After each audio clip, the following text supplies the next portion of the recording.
150 liters per day is the consumption of an individual person. 500 to 600 liters కూడా per head consume చేసేస్తున్నారు. భయంతో కూడుకున్న భక్తి అంటారు చూసారా, అట్లాంటిది ఉండాలి వాటర్ మీద. చెయ్యాలి అని మాట్లాడుకోవడమే కాదండి, చేతల్లో ఇంప్లిమెంట్ చేసి. ఒక ఆయన కాల్ చేసి నాకు ఇన్స్టెంట్ గా వాటర్ వచ్చేస్తుందా, కానీ ఒకటండి వాటర్ క్రియేట్ చేస్తారా?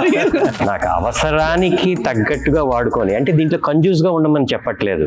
అబ్బా 10 సెకండ్లే కదా మరెందుకు అని చెప్పేసి కట్టకుండా వదిలేస్తాను. మున్సిపల్ వాటర్ వస్తున్నప్పుడు దానికన్నా బ్లెస్సింగ్ ఇంకేమీ లేదండి. వాటర్ హీటర్స్ వేసుకుని ఇంట్లో వేడి నీళ్లు స్నానాలు చేస్తూ ఉంటాం కదా, దానికి కూడా ఒక సొల్యూషన్ ఉంది. స్నానానికి మీకు ఇంచుమించు ఒక బకెట్ వాడుతుంటారా? ఖచ్చితంగా. We're thinking that we got into an abundance stage. మన ఇష్టం ఎందుకు అల్టర్ చేయొచ్చు అన్నది. ఒక 10-year-old కి రెయిన్ వాటర్ హార్వెస్టింగ్ ఈజీగా అర్థం చేసుకునేలాగా మీరు నాకు చెప్పాలి. అరే నీళ్ళు ఎక్కడి నుంచి వస్తున్నాయంటే బాటిల్ నుంచి వస్తున్నాయని అడుగుతున్నారు.